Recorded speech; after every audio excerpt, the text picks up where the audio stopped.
South কোরিয়ার রাজধানী সিউলের একটি পেট্রোল স্টেশনে বুধবার বেশ সকাল থেকেই গাড়ির দীর্ঘ সারি দেখা যায়। বিশ্ববাজারে তেলের দাম বাড়ার আশঙ্কায় অনেক চালক আগেভাগেই জ্বালানি কিনে রাখতে পাম্পে ভিড় করেছেন।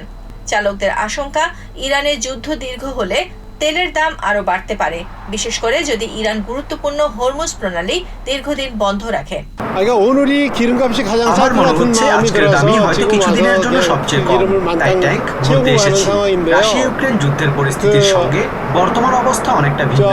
শোনা যাচ্ছে ইরান হরমুজ প্রণালী বন্ধ করে দিয়েছে, তাই যুদ্ধ যত দীর্ঘ হবে তেলের দাম তত বাড়বে। যদিও কোথাও আতঙ্কিত হয়ে অতিরিক্ত কেনাকাটার দৃশ্য দেখা যায়নি, তবে পাম্প কর্তৃপক্ষ জানিয়েছে সাধারণ সময়ের তুলনায় গাড়ির লাইন বেশ দীর্ঘ।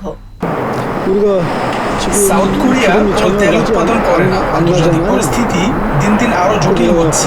এর সঙ্গে পয়ন ডলারের বিনিময় হারও বাড়ছে। সব মিলিয়ে বিষয়টি খুবই উদ্বেগজনক।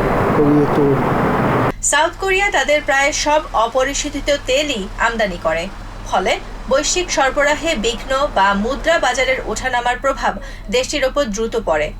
সম্প্রতি দেশটির কারেন্সি ওয়ন ডলারের বিপরীতে 17 বছরের মধ্যে প্রথমবারের মতো 1500 ছাড়িয়ে যায়। পরে কেন্দ্রীয় ব্যাংক বাজারে হস্তক্ষেপের ইঙ্গিত দিলে পরিস্থিতি কিছুটা স্থিতিশীল হয়।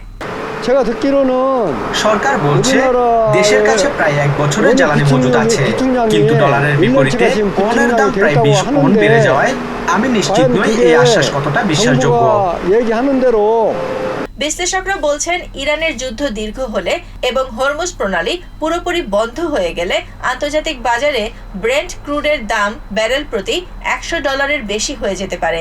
মঙ্গলবারই ব্রেন্ট ক্রুডের দাম 60% বেশি বেড়ে 2024 সালের জুলাইয়ের পর সর্বোচ্চ পর্যায়ে পৌঁছেছে।